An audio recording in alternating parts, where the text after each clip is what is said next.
За да бидеш актер, треба да си прво многу несигурен во себе. Буквално бев кажала, никогаш во животот нема да постигнам да го направам. Ве молам никогаш повеќе да не ми се обратите за ова. Цел живот бев обкружена со луѓе, со многу различни луѓе. Не можев да посакам да станам нешто друго освен тоа што сум денес. И јас сум Јулија. Не ти судам ако сакаш биде и Роме. Публиката, какво искуство ти би сакала да има околу твоите представи, на твоите представи? Што да и се случи? Па секогаш сакам прво да дојдат до терани. Извини. Ќе го надминам. Здрава Наталија, што го врти светот? И наетот. Точно, многу точно. Така, она балкански кажано и наетот. У секоја смисла на зборот. Добро, без инает. Ке речеш Балканот треба да го вртима како е и наетот, ама... Не, и наетот во Балканот, да. И наетот во форма на истрајност, на упорност, да. А ние балканците тоа најдобро го знаем. Кажи ми, сега ти поставам неколку кратки прашања или треба да ми одбереш одговор. Добро. Црвен тепих или стоечки аплауз на мала сцена? Стоечки аплауз на мала сцена. Награда од публика или гран при? Колку е тешко ова. Награда од публика. Добра. Кога гледаш филм, би одбрала мюзикл или драма? Драма. Секако. Што прашувам актерка мюзикл. Кажи ми, за разлика од многу актери кај нас, ти си имала повеќе можности да глумиш на филм, а посебно нормално најпозната филмот на Милча Манчевски и Мими, каде што ги имаш главните улоги. Главна улога на филм колку е различна и како те формира како актер, например, во однос на она што значи карактер. Колку поголема публика ги гледа овие филмови, затоа што одите и на фестивали, ги гледа меѓународна публика, така што колку ти е битно еве пак да те гледаме во филмови понатаму. Работа на филм е многу интересен процес. И со самото тоа, кога знаеш дека добиваш носечки лик во филмот, се појава одеднаш многу голема одговорност, пошто сите знаеме колку е скапо да се направи филм и колку треба време, колку луѓе, колку трпение и така натаму, а ти си тој што малтене го носи филмот и стварно осеќаш огромна одговорност околу тоа, а во исто време и многу инспиративно за работа. Со самото тоа што си толку изложен на големото платно и филмот претендира да патува интернационално, така добиваше поголема видливост како актер. И е многу значено за секој глумец да добие на таква шанса. Затоа што мислам дека, особено денес, тоа е патот и начинот како да бидеш виден и надвор од Македонија. Апсолутно. И ако морам да кажам дека за жал филмовите македонски немаат толку голема дистрибуција кај нас. И многу луѓе не ги ни познаваат нашите филмови. Ама кога ќе добиеме Оскар? Но кога ќе бидеме прославени во странство, тогаш се си така, имаме филм, ајде да го гледаме. Да, идеме во кино. Малку обратно, ама добро Диџе Ахмед добро направи, отидоа на секаде, па на крај месец дена или нешто, можеби повеќе игра во Синеплекс. Така што, ете, одете гледајте ги македонските филмови, нема што да се изгуби, може само да се добие. Апсолутно. Ти почнуваш како танчарка, затоа што доаѓаш практично во Скопје, уште средно да учиш тука танц. Како ти се поврзани танцот и глумата, затоа што знам дека и се слушаат и предмети танц на ФДУ, ама сигурно не е исто. Да, и обратно. Што обратно? Во средно балетско учевме глума. Стварно? Да. И тоа беше супер предмет. Одлично, значи ти си била веќе спремна. Па на некој начин, да. И се сеќавам дека едниот испит, кога ни предаваше Васил Зафирчев, кој беше одличен професор по глума во средно. Верувам. Плюс и тој има танчерска позадина и кој беше совршен за тоа. Се сеќавам дека јас полагав со сцена од Балканка, мојата тогаш омилена сцена, со Ружа кога се враќа дома, Баба Зумбула кога се кара со Трендафил затоа што гледа жирафи во Африка, наместо да земе пушка како сите патриоти и да гине, муж ти гледа жирафи во Африка. Да, и тоа беше мојот испит по глума во средно. Одлично. Да, имав 14 години кога дојдов во Скопје. Брат ми тоа време учеше во Битола средно, па мора ради мене да го пренасочат и него во Скопје. Да, не си Да, сама. за да бидеме барем двајцата во Скопје. И така многу инспиративно и храбро од моите родители што решија да го поддржат мојот сон и мојот потенцијал и да ми веруваат доволно за да на само 14 години ме пуштат сама во Скопје да живеам и да истражувам. Потешко ли е да си сам во Скопје и да ги поминуваш ете средношколските денови, зашто тие и се така, не знам, тинејџерски денови, отколку врсниците што дома си ги имаат мама и тато кога ќе се вратат? Воопшто не ми беше тешко. Напротив, уживав во секој ден, се чувствував како да сум на одмор со класот, само одморот трае година, дена, две, затоа што живеев во интернат и сите цимерки, луѓе кои живеа во интернатот беа моја возраст, луѓе од различни градови и повеќето учеа во стручни школи, уметност, не знам, музика, цртање, балет и така натаму. И беше многу интересен период од мојот живот и можеби омилениот период од мојот живот. Апсолутно. Да. Кажи ми за тебе, кое е влијанието, например, на комедијата во твојот живот, воопшто, не на театар комедија, само ќе зборувам и за тоа, затоа што пред малку направи трансфер од комедија во МНТ, што е супер промена, веројатно, за тебе како актер, меѓутоа, кое е влијанието за тоа што почна во настап и ти викаш тука некако си го скршила мразот да ја смееш публиката. Да. Каква е таа реакција и дали ти недостига зашто одамна не сме виделе нешто од настап да настапат? Да настапите. Болго прашање. Извини. Не сакав да те повредам. Ќе го надминам. Да, настап се случи многу неочекувано во мојот живот. Често ги пратев дечките од настап, кој подоцна стана и моја екипа.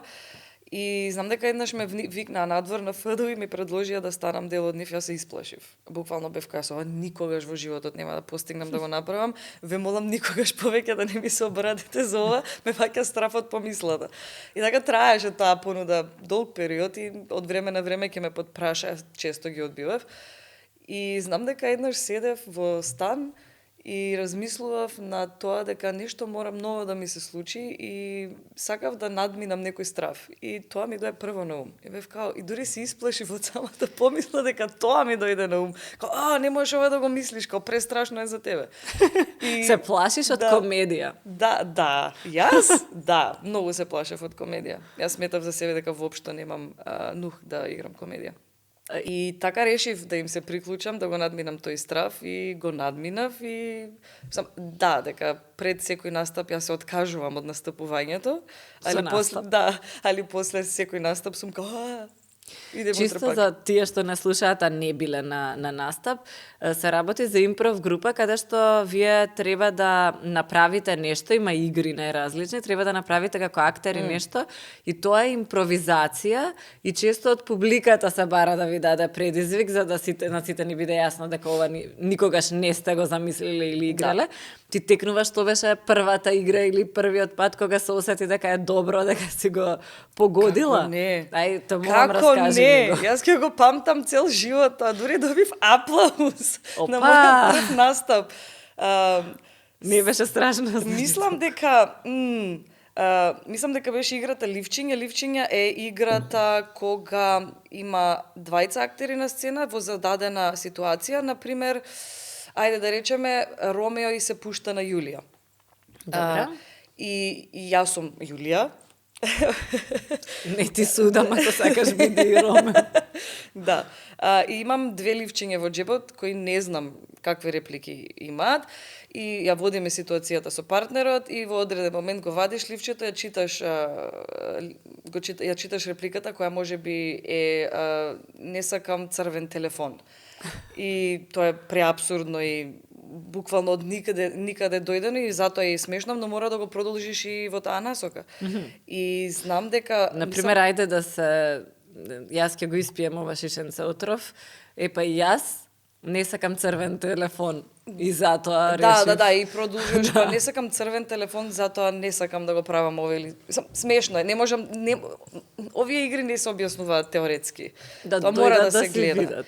Да, и се сеќавам дека извадив некое многу смешно ливче и на крај поентирав мислам дека партнерот ми рече као, па и не знам што ти воопшто бараш овде, и јас мислам дека на тој реков за да ве надминам или да ви искинам сите овде, и направив некоја многу као ваков потек и публиката беше као Супер. Да, прво затоа што прв пат гледаа женско на настап и мислам се отворив и почев да ја користам сите женски атрибути.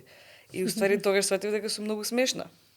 Затоа што влегов во машка екипа и првите идеи и интенции што ги имав беше дека морам да се вклопам со нив, да бидам ја батка, да бидам, не знам, некој наркоман. И после тоа сватив дека само треба да ја користам моите женски атрибути. И дека затоа што тоа фали некако во целата работа. Апсолутно, да. И овде се пронајдов и сум многу среќна што бев дел од, мислам, што сум дел од. Веројатно тоа ти влијаеше некако и да ти е јасно дека припаѓаш после во комедија. Да, и плюс еден вид на тренинг, импровизација, еден вид на тренинг, затоа што, ако немаш некој тековен проект, ова е супер начин и можност да останеш во форма.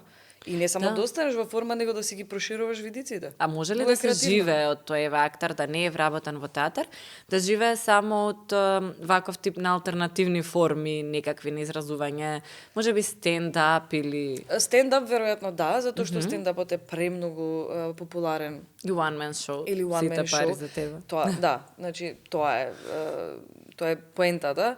Меѓутоа, во Македонија малце е потешко, особено настап, затоа што не сме толку популарни и ние не претендираме да бидеме популарни или комерцијални. Сакаме сепак тоа да го задржиме во некоја форма на театар или кабаре. Помал простор, каде што ќе има 150-200 луѓе, затоа што е сепак интимна игра. Не може на микрофон да го изиграш тоа пред 1000 луѓе и да биде исто така смешно, кога би било интимно и кога публиката е многу со мене и овде и сме малтене очи во очи. Тоа е поголемата, како да кажам, поента на импров. И не може да биде затоа многу профитабилно. Да. Ама може да е добар тренинг, што е супер. Сега во комедија последно јас каде што сум те гледала беше Ало. Да. И тоа е оној лик на што точно паѓа шпиунка? Отпорот. Она е главата на отпорот. Ќе го кажам ова само еднаш, нели? Да. I should say this some nuance. Listen very carefully. Да, и сега тоа е, не знам, епски лик. И како ти беше, сега ти треба да го изиграш на некој свој начин. Што правиш во тој момент? Дали го емитираш ликот што сите го знаат или измислуваш нешто сосема свое ново? Па, ја на почетокот сакав да избегам од тоа, меѓутоа некако влечев, затоа што сум пораснала со Ало. И сватив дека е во ред да имам и свој удел во тоа, но и да земам нешто што е веќе многу популарно. Зашто сепак публиката и ќе сака да го види тоа. Она што мене ми беше предизвик да го направам, тоа беше под водство на Синиша Ефтимов, режисерот. Ние сакавме да ги локализираме ликовите. И јас дојдов до идеја и решив мојот лик да се вика Малина Попиванова, затоа што Малина е една позната партизанка од Кочани, која има многу, која се борела за комунизмот, се борела против фашистите, на крај завршува во затвор во Сибир, продолжува таму да живее, после тоа станува учителка и така натаму. Е еден познат кочански револуционерен лик и затоа решив да ја препишам овде.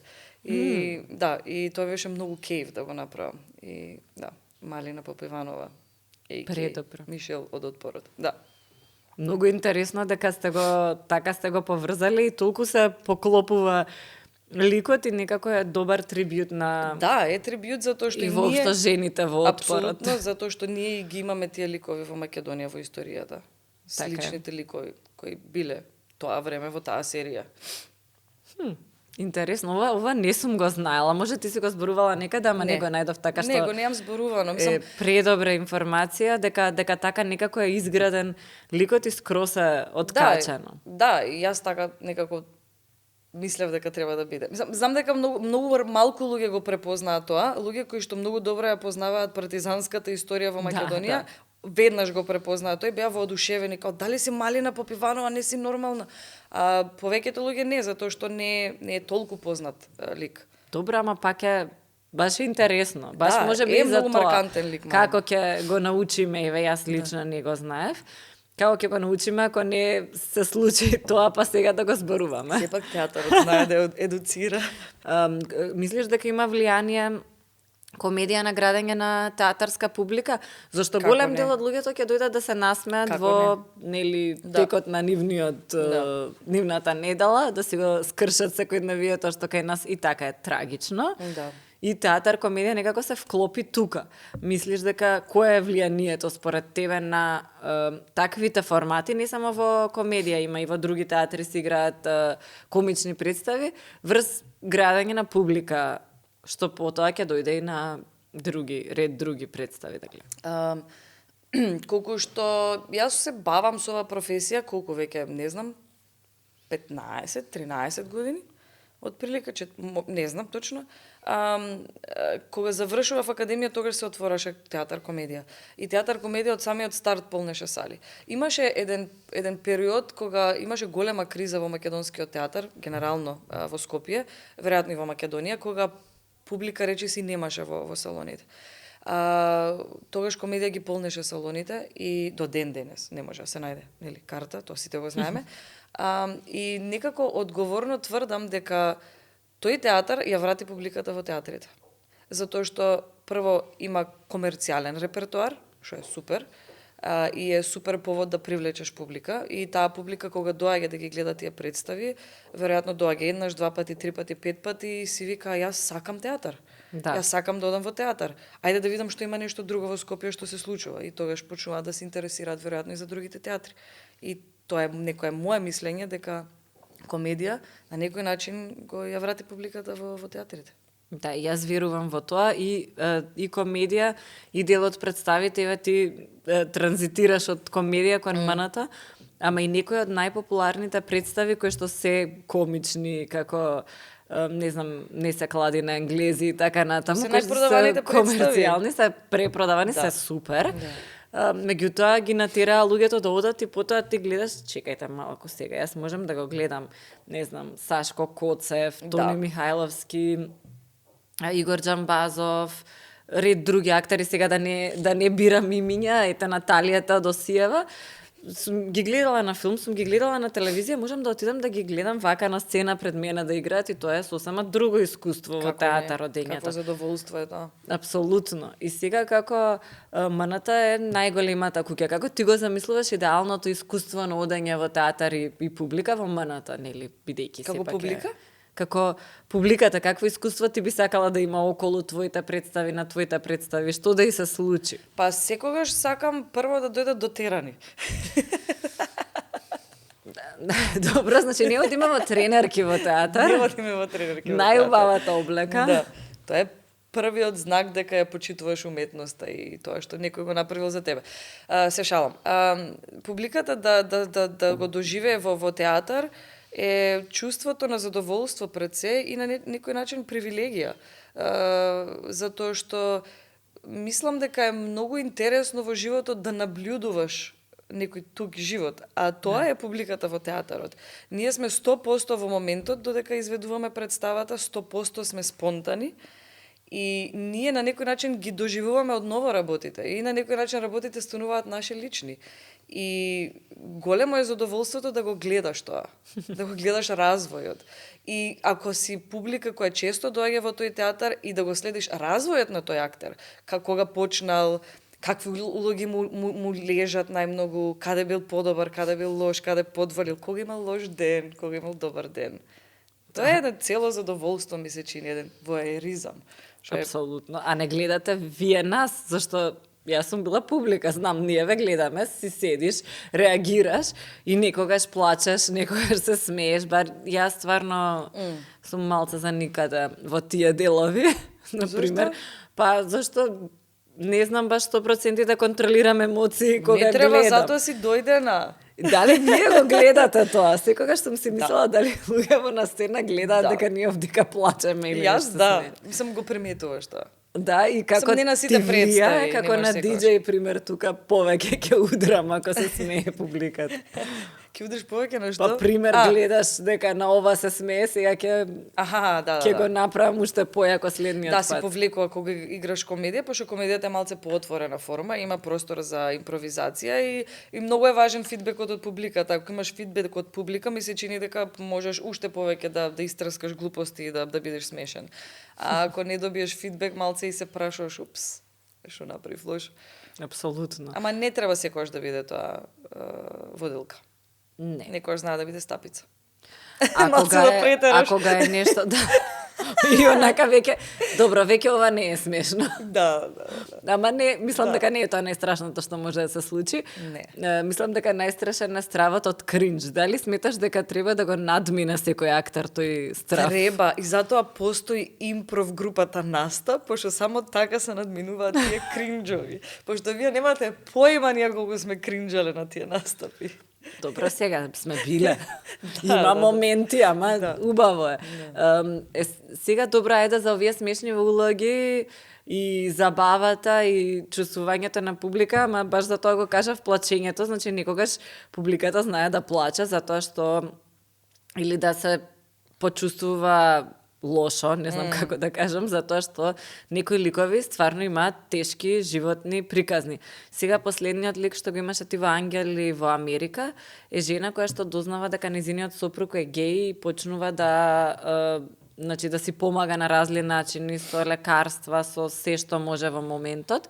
И нели на некој рековме тоа му е смешно, бидејќи имаш и комедија во тоа пробуваш да дадеш, ама од друга страна тешка судбина е на тој лик. Како после се чувствуваш? Ајде подготовката за ликот добра, ама како ти е тебе после? Си застанала пред сите луѓе и си го поминала тоа што таа жена го поминува. Да, ликот на Харпер е прилично комплексен и слоевит и тоа беше всушност и предизвикот овде да се истражи, да се допре до нејзината срж, да го најдам можеби тоа кај себе, како ја би се чувствувала кога би се нашла во таква ситуација. Чисто една мала увертира, Харпер е девојка со многу како да кажам, цврсти религиозни ставови, мормонка и израсната во доста конзервативна заедница. Што е мормон? Мормони се евреи кои имаат навистина многу конзервативни ставови. Сега не би навлагала многу во тоа, затоа што прво да не бидам сватена погрешно, меѓутоа тоа се луѓе кои што, например, две деца, уште од деца те спојуваат со твојот партнер, твоите ќе одлучат кој ќе ти биде партнер и вие мора да останете, например, цел живот заедно. Да не зборуваме за тоа дека геј луѓето никако не смеат да постојат во нивните светови, дека тоа е грев, дека тоа не постои, тоа е ѓаволот и така натаму и така натаму. И се руши практично, со што растала веројатно. И таа растена исто во дисфункционално семејство, нејзиниот татко има злоупотребувано, таа веќе има предиспозиции за психичко расстройство, пие валиум, многу често пие валиум, често е осамена, дома е нон-стоп сама, мажот и брка кариера, политичка кариера, и пиејќи валиум таа почува да халуцинира, всушност на некоја метафорично ниво таа бега од реалноста која веќе не може да ја поднесе и не ја сака. Почува да халуцинира, да гледа луѓе, да патува на места и така натаму. Се сомнева дека нешто се случува со нејзиниот сопруг и преку халуцинација дознава дека е геј. И таа верува во тоа и ќе се испостави на крај дека тој е геј. И ова е еден цел процес на ликот кој во самата драма се следи. И добро после тоа, значи ти го поминуваш ова, веројатно толку пати колку што ќе ја пробуваш и ќе играш представата, после тоа како се регулираш? Не знам како да ти кажам, значи што правите после? Тоа ми е прашањето. Прво, мене ми е многу важно да имам некоја тишина. Еве, ако лично тргам од себе си. Да. Би сакала да имам некоја тишина барем од 5 минути, за да да излезе од мене све тоа што ми се случувало на сцена или што сум пробала да го направам. Меѓутоа, баш мојот лик има некоја кога доживува некоја катарза и тоа при самата изведба ми помага да ги истресам од мене тие чувства и емоции. Меѓутоа, да, после изведба обично сакам да разговарам со колеги, затоа што сакам да останам малку во тоа расположение и преку зборувањето за представата и како сме поминале некако да искочам од таа атмосфера.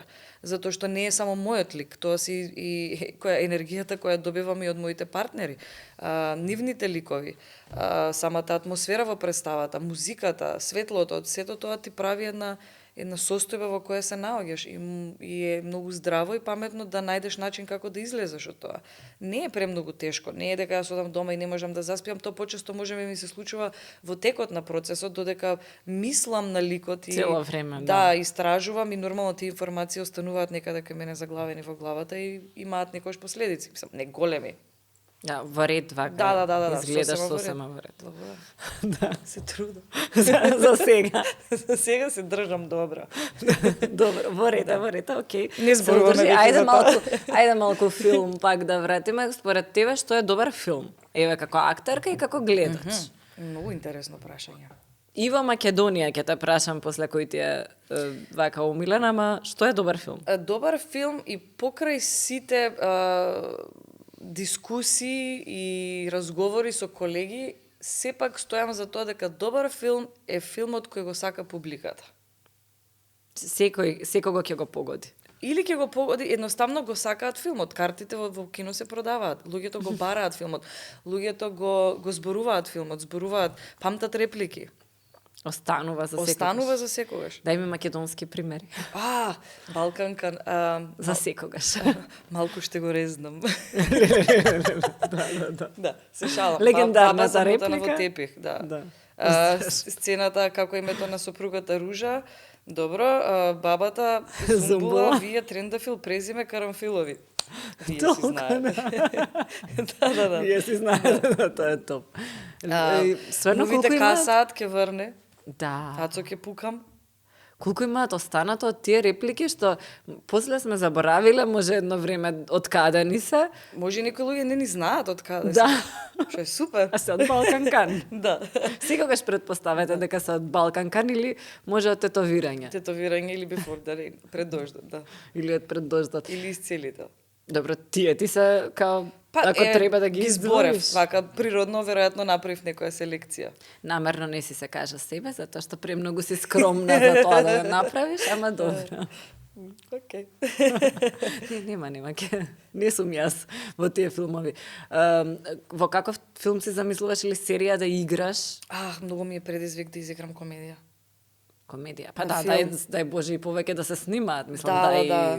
Онаква драма, комедија. Се што сакам да ми се случи периодов. Прекрасно. Да. Кај нас или во регион би играла повеќе? Па зашто да не во регион? Па зашто да не? Па зашто да бидеме скромни? Добре дојде, не? Преку танцот имаш одено и во Америка да танцуваш и да бидеш дел од таков тип на арт школи, веројатно веќе си знаела дека сакаш да бидеш и актерка. Кажи ми, зошто не остана таму, зашто нели некако си замислуваме, ајде сега Холивуд треба да се освои, така кога си била млада и како седи си во Америка и можеби ќе ти се случи. Да, јас бев прилично млада кога отидов прв пат на школа, имав 16 години. Така нешто. Добив стипендија на еден летен светски уметнички многу познат камп кој се вика Интерлохен. И буквално има средношколци од цел свет. Таму запознав луѓе буквално од секој дел од светот. И тоа е програма која трае неколку месеци, всушност цело лето. И со набиени агенди, буквално од сабајле од 7 до 4, нон-стоп си во сала, вежбаш, учиш, работиш, импровизираш, ручек, уменза, назад, и така натаму. Ти дома немаш свратено во тинеџерските години, вака како што те случи. Затоа ти викам, омилен дел од животот ми е тоа. Скитник. Преубаво. И таму всушност научив дисциплината да се биде артист, не само дисциплината да се биде танчер. она колку можеш да дадеш за да ти врати и дека многу треба да даваш за да ти врати и дека е многу по благородно да вистински да го правиш тоа што го сакаш. И некако ми се зацврстија темелите дека сакам да останам да бидам уметник. Дали ќе се бавам со танц или со глума или со нешто друго, секако сакав да го правам тоа, затоа што тоа е една комуна која ти дава ветер во грб и буквално ти ги оправдува сите твои и најлуди соништа кои што сакаш да ти се случат. И ти вела да само just keep going, keep working и све ќе ти се случи. И некако така се враќав од таму со тој мајндсет и буквално немаше ништо што ме плашеше. Јас при тоа немав основно школа во класичен балет, затоа што во Кочани нема нижа школа за класичен балет. И јас се запишав на модерен танц и точно дека имав некој недостаток на некој начин тоа што не го владеев класичниот танц и директно се вклучив на модерниот, меѓутоа верував дека за мене има нешто друго понатаму. Дека не е само оваа коцка, дека само вака и ова ќе биде цел живот, него ова е само почеток. Зошто не остана таму да се бориш да добиеш холивудска улога? Ние не сме имале, сме имале актери кои што биле во холивудски продукции, меѓутоа тоа биле генерално многу споредни улоги, со многу малку минути.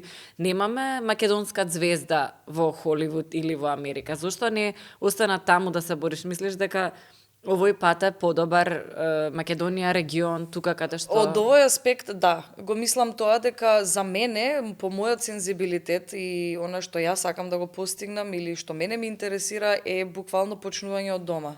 Од дома, од корените, па малце се шириш, па малце комшиите, па малце пријателите, малце таа индустрија, некако многу повеќе ми лежи таков прогрес.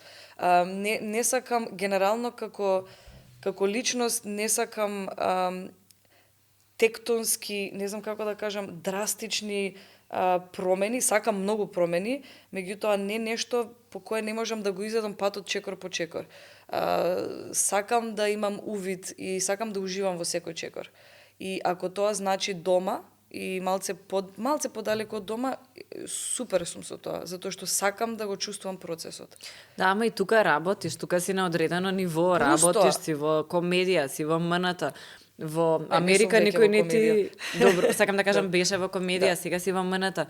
Значи, константно работиш како актерка и си ја задржуваш посебноста, а таму ку знае дали некој ќе те види некогаш или...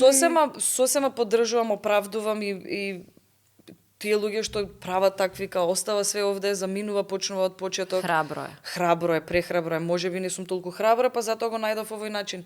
Меѓутоа, прво, за актер е многу најголема бариера јазикот. Јас најдобро се изразувам на македонски. Јас најдобро мислам дека можам да направам лик на македонски. И сакам да го правам тоа на македонски. Тоа е мојот мајчин јазик. Да. Мајка ми успивала на тој јазик. Да. Мајка ми пеела песни на тој јазик. Првите книги ги имам прочитане на тој јазик. Има некоја емоционална меморија која ме врзува. И затоа мислам дека најдоброто можам да го направам на овој јазик. Потоа, ако се прошириме малце на регионот, мене српскиот јазик ми е многу попознат него германскиот, например. Така, хрватскиот, бугарскиот и така натаму. И поблизок некако. И поблизок. Луѓето ми се поблиски. Менталитетот ми е поблизок. Веројатно и ликовите. Ама, ова што го кажа за македонскиот јазик е во многу интересен период. Сме во историјата каде што цел свет гледаше, не знам, едно време данска серија. Друго време корејска серија. Тоа не се воопшто јазици кои што се лесни за гледање и за слушање. Мислам дека, да кажеме, ако земеме Европа, некако полесно ќе го слуша македонскиот јазик ако направиме баш уденеме онака добра серија. Така да зошто да не може ќе ни се случи тоа. Ние би сакале. Да, ќе се случи, јас верувам дека ќе се случи, па имаше, мислам дека Зоки Поки детската серија многу добро помина во Норвешка или во Финска, не сум сигурна точно каде, одлично помина таму. Така. И сепак јазикот и не за гледачот не е таква бариера. Да. Порано бевме навикнати само англиски да гледаме, ама сега со стриминг платформиве Netflix, HBO, сега и на Гле има најразлични работи, значи некако се отворивме кон тоа, ако е добро, јазикот нека биде кој што сака, и има публики или што си бараат, пример трилер и така натаму. Сега го спомна детството и Кочани и добро рано си дошла, меѓутоа ти постојано одиш во Кочани, си доста присутна. Како го памтиш тој период? Каква ти е, не знам, соодносот ете детство и живење во Кочани и Скопје? Кочани е за секогаш составен дел од мене. Не можам да не се навраќам на било што ми се случило таму. Пред се имав многу слободно детство, растев многу слободно, бев повеќе надвор него дома.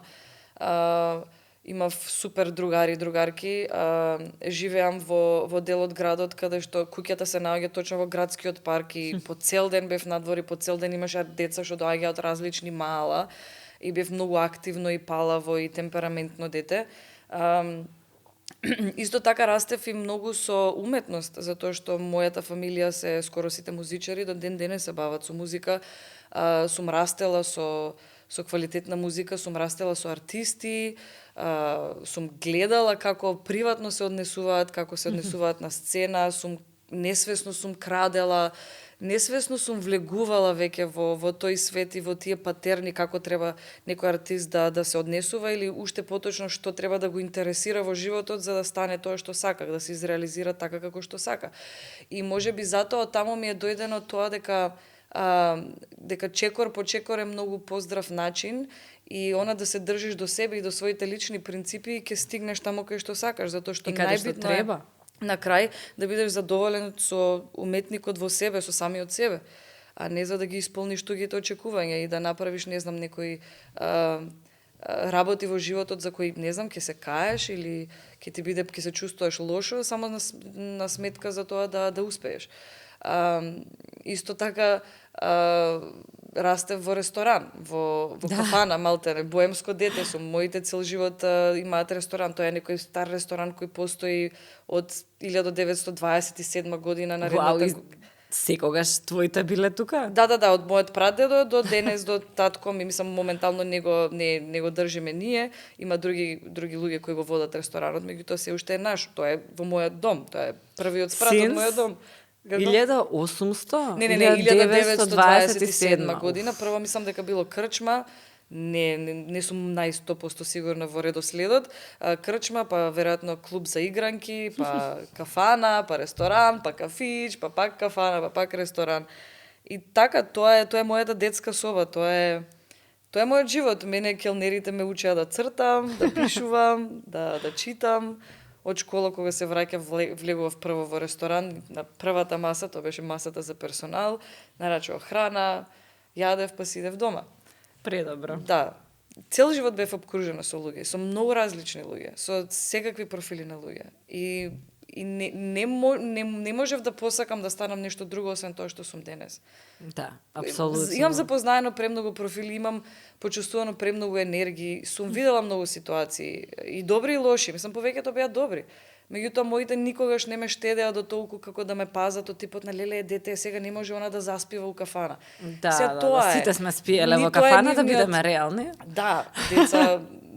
Мислам дека тоа е подобро отколку да те цело време да те ишкаат, како не си ти за тука, не си ти за таму. И се сеќавам дека обавезно секој вечер заспивав позади шанк, имаше едно столче за мене и онака еден фрижидер длабоко за замрзнување. И тука? И овде секојаш кога ќе се изморам од играње во парк, ќе сидат сите другарчиња, јас ќе дојдам, ќе си седнам позади шанкот, ќе си ја ставам главата на фрижидерот и мајка ми кога ќе се подослободи ме зима и ме носи дома на спиење. Тоа беше секоја вечер. Зашто да не? Да. Ама мислам театар. Мислам дека малку, особено сега со дигитални медиуми, малку претеруваме во тој дел. Вака мора и ова е единствениот начин како треба да функционира детето, мора да легне во толку саат, да стане во толку, вака да заспие, секогаш во своја креветче, и тоа повеќе ствара терет и кон на родителите и на децата, отколку некое природно живење. Деца секогаш имало во сите средини. Да. Така што, како Кочани како живееше, како функционираше порано и сега, бидејќи во сите мали градови имаше барем и јас, како што памтам, јас одев многу често во Берово, многу повеќе млади деца отколку што има сега. Гледаш ли некоја разлика во тој однос? Многу. Особено дете што растело во пролет, тоа е кафаната, навикнат си, очекуваш да продолжи таа динамика, луѓе, музика, музичари, долги муабети на маса, цигари, алкохол и така натаму. Нема прибирање. Нема прибирање. И со текот на годините, знаете како, Кочани беше многу културно богат град. Јас се сеќавам кога бев мала, сум слушала, пошто сум најмало дете у фамилијата, за некои многу големи рейв журки кои што се случувале во тоа време. Се сеќавам на сегашен ДАФ, тоа е драмски аматерски фестивал, театарски, кој тогаш се викаше ФААТ, фестивал на алтернативен аматерски театар.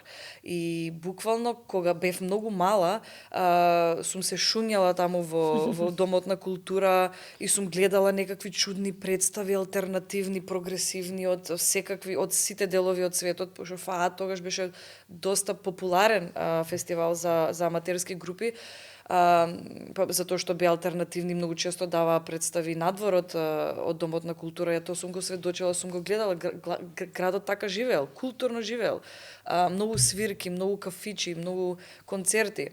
Мислам и до ден денес, ако земете да истражувате, многу музичари има од Кочани, тоа многу добри музичари. Например? Помогни ни малку во истрагата. Океј, ќе почнам малце од подалеку. Стево Теодосиевски, кој, се случува да и мој дедо. Не знам, Кочани оркестар. Тоа е блех оркестарот кој е познат низ цел свет. Има многу бендови. Има еден многу млад бенд кој денес почнува да се простира низ нашиот регион, Корка, тоа се баш онака алтернативен бенд и се премногу млади деца кои носат една посебна енергија со нив. Има многу уметници и луѓе кои потекнуваат од Кочани и мислам дека тоа се основа на тоа дека порано Кочани беше многу слободен град и насекаде имаше секакви случки, дешавки, концерти и така натаму. И ние сме растеле со тоа. Кога јас растев, скоро секој имаше свој бенд. Скоро секој свиреше некој инструмент. Имаше драмско студио, аматерско студио, аматерски театар кој редовно даваа представи. Се сеќам дека не се сеќам, од дедо ми го има кажувано дека првата оперета во Македонија направена во Кочани. Да. И еден од првите театри аматерски е направен во Кочани. Така што со текот на годините тоа почнува да изумира, за жал. Се појавуваат во друга форма, не велам не, меѓутоа не е толку живо, не се случуваат работите толку надвори пред очи на деца и на луѓе кои се во развој, расти, прогрес, се бараат себе си. Зашто вие дојдовте во Скопје да бидете уметници? Да, знам, и тоа е една одговорност. Да. Не, мислам дека можеби нема толку да се делиме со оглед на тоа што имаме интернет, лесно се патува, сега со новиот пат за колку се стигнува во Кочани? За 1 сат можеме заедно да создаваме. Памтам дека на Скопје после земјотресот, јас не памтам ништо, меѓутоа тоа е она со што ние сме растени тука. Колективната меморија е дека солидарноста, меѓутоа во голем дел и уметноста и сплотеноста на луѓето му помогнало да повторно се издигне и се изгради, иако нели многу трагедии се случиле. Веруваш ли дека може така да му се помогне на Кочани? Со солидарност, со повторно враќање на уметноста и со Да. Јас мислам дека тоа е начинот. Културата и уметноста пред се. Нормално и финансискиот дел. Ама без друго не иде, особено денес. И за жал тоа што му се случи на Кочани, не требаше тоа да му се случи за да погледите повторно бидат упатени кон тој град, толку потенцијален град. За жал, тоа што се случи и сите многу не обележа и самиот град. И нормално дека луѓе немаат денес и толку желба да излегуваат или да се забавуваат и така натаму. Меѓутоа, и тоа ќе трае, не може преку ноќ. Меѓутоа не смее долго да трае. Мислам дека не смееме долго да се задржиме во црното долу, затоа што само работата и креативната работа може, како да кажам, да не извади од таму, затоа што тоа се сепак емоции и трауми кои што се на некој начин и податни за креација. И затоа сега е најбитно од било кога да се работи со младината во Кочани, да се организираат, да се отвараат културни центри, да има, не знам, драмски студија, да доаѓаат луѓе, експерти, да работат на креативен начин со тие луѓе, за да полесно ги надминат траумите и да создадат нешто кое е многу уникатно. И мислам дека тоа е најдобриот лек за надминување на таа трагедија. И на возрастните, не само на младите, у секој случај. Се служуваме како држава, само такво искуство и имаме, и затоа го кажав она што му се случи на Скопје, иако не се споредува, секако апсолутно при тоа не изоставуваме дека мора и правда да има, дека мора да биде отслужена правдата и да се покаже дека не смее тоа да ни се повтори никогаш. Меѓутоа, она што го кажавме, исцелувањето на градот треба да дојде од културата, особено ако, како што кажа, тоа е град кој што во кој што и претходно имало култура и постоела и музика и се останато. Се надевам дека ќе се случи тоа. Исто така, многу еднакво е важна и правдата која треба да дојде и некако длабоко во себе покрај се што видовме, што се случи таму, што слушнавме и што се уште живееме со тие информации. Некако длабоко во себе имам надеж и помислувам и си замислувам дека таа голема правда што Македонија ја чека веќе со години ќе потекне баш од Кочани. И дека Кочани ќе биде градот кој ќе се избори за таа генерална правда која веќе многу години ја бараме и ја чекаме во системите во кои тоне нашата држава. Точно. Сега ќе пробам некако од оваа тема, не знам ни дали може да се вратиме кон некои други теми, ама ќе се обидам затоа што забораваме, меѓутоа забораваме како луѓе да играме, да се забавуваме, а тоа ќе ни помогне. Во Македонија многу се живее во тешки времиња и моменти и се случуваат постојано на многу луѓе, меѓутоа во целото тоа како ние да станавме лоши еден према друг, нели си коментираме на интернет само подкастов да видиме какви коментари има, не па многу други кои што се уште поизложени од нас на секакви навреди. Некако се пренасочивме натаму, заборавивме да играме. А ти кажа дека на времето еве и во вашиот ресторан и во што е сега, нели ресторан претходно бил се друго, имало игранки. Се танцувало, ти си танчар, кога ќе излезеш, играат ли луѓето? Знаат ли македонците да играат? Нели за нас важело тоа дека во Македонија не пејќите надпеат, не играјќите надиграат и не свириќите надсвират. Важи ли тоа уште? Звучи многу вака. Мислам, важиме за талентирана нација, тоа е вистина, мислам. Па по глава на жител сигурно со оглед на тоа што сме имала. Меѓутоа, ова е интересна тема за зборување. Можеби пееме и сите тие работи, меѓутоа, на пример, мене движење на тело од секогаш ме интересирало и ме фасцинирало. Јас тоа го гледам кај луѓе. Например, кога ќе отидам во клуб или на некој концерт, луѓето малце како да се срамат да се изразат со телото кај нас. Као не се впуштаат доволно до крај во тој израз. Од што ќе кажат за мене или? Веројатно. Меѓутоа, мислам дека баш намената на сите тие настани е баш за тоа, затоа што човекот се изразува преку тело од самото негово постоење, уште од не знам кога бил пештерски човек, кога бил ловец собирач и така натаму. До ден денес во некои племиња се уште се прават обреди и некои ритуали со танц, со тело. Тоа е неминовно, тоа е дел од секојдневието, тоа е дел од човечкото битие. Танцот, нашите оделе во диско, на диско музика и танцувале. И пиеле сок и во 10 саат тоа завршувало, вака како што кажуваат, од 7 до 10 3 сати оделе да се изнаиграат. И тоа било сосема прифатливо, зборуваме за генерации родени во 60-тите години, како се смени тоа за нас да не биде прифатливо одеднаш. Не знам што ни Прво е повлија. влијанието на музиката, предпоставувам. Добра, музиката не е за играње? Па, не, е за играње, меѓутоа, не знам, веројатно е друг стил на играње. Не навлегувам сега во тоа. Меѓутоа, тоа што сакав да го кажам е дека, да, ни фали повеќе експресија. Ни фали повеќе физичка експресија.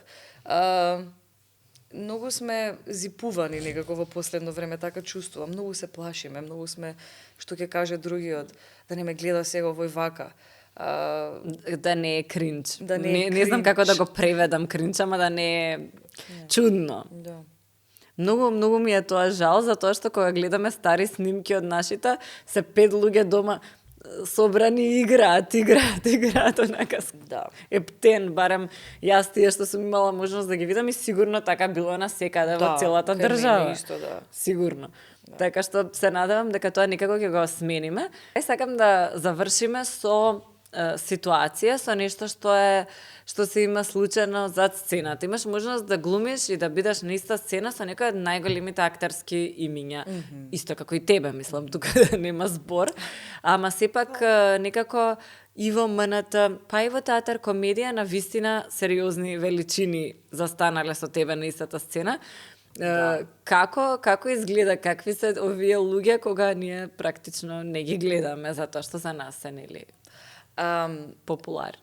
Периодов пред нема ни пол месец бев во процес на спектаклот кој се случуваше во МНТ, Сонцето, колку е блиско сонцето. Зошто ти го кажувам ова? Затоа што бевме ансамбл од, па да не претерам, сигурно 40 глумци.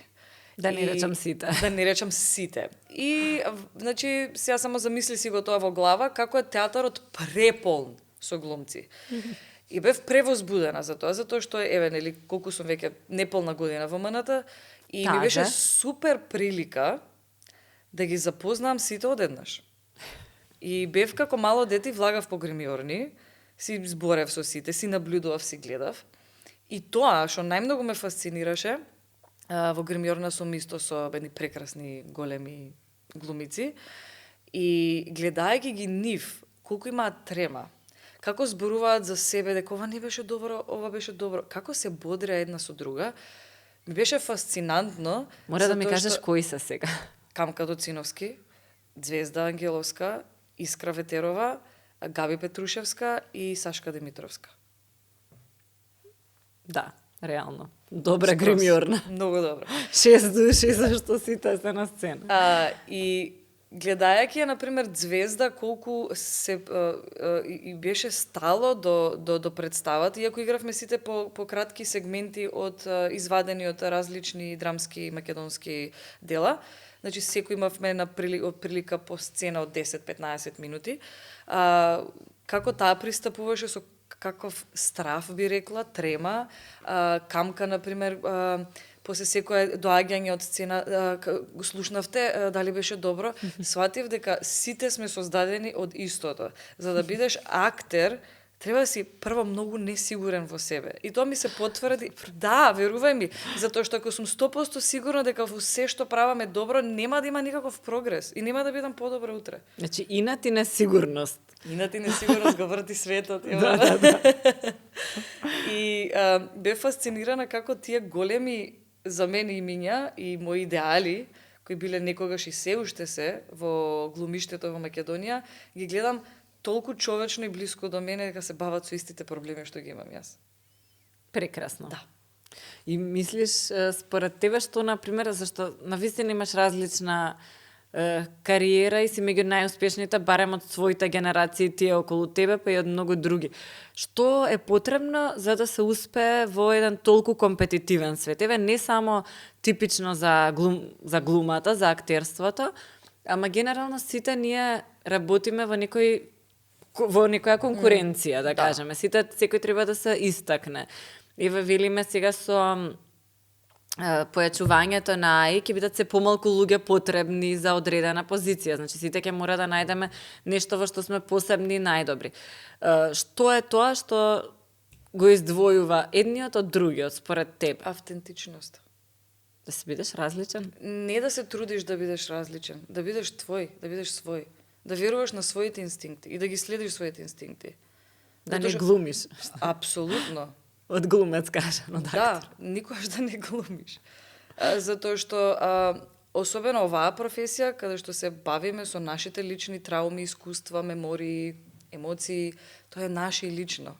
И само најдобро таму ќе го извадиме. И исто така и приватно кога се однесуваме, ја немам потреба да бидам нешто што не сум, затоа што веќе сум доволно тоа што сум. Да. А битно ти е да се дружиш со луѓето, зашто викаш еве приватно, например да се дружиш со режисери кои што утре треба да им текне на тебе, зашто тука конкуренцијата е голема. Со оглед на тоа дека малку се работи. Да, е голема. Инаку не сме толку многу. Дури би го сметала ова и за некаква предност, баш прескако зборувавме, малце не се навратив на она зошто не остана во Америка и така натаму. Тогаш бев мала и не размислував толку добро, сакав секогаш да се враќам тука, се го довршам школото и така натаму. Меѓутоа, сега од овој аспект сваќам дека овде има помалце Натали него во Америка, например. И тоа е еден вид на привилегија. Моите мани, моите доблести се мои и нема толку слични на мене или на било кој друг. Ја не се земам себе како некаков уникатен примерок, да не ме разберете така. Меѓутоа, кога е нормално по голема индустријата, има повеќе глумци и повеќе се работи, има многу послични луѓе на тебе и работата да ја добиеш малце потешка. Има повеќе што завршиле, што се тука генерацијски слично изгледаат, слично настапуваат и сега тука борбата е зезната. Да, е. Не те прашам што е следно, зашто некои работи веројатно и не смеат да се кажат. Очекувам кога ќе има нешто големо и следно да не дојдеш повторно и да се дружиме и да си правиме муабет. Се надам дека убаво си помина со нас. Одлично. Едва и чекам пак.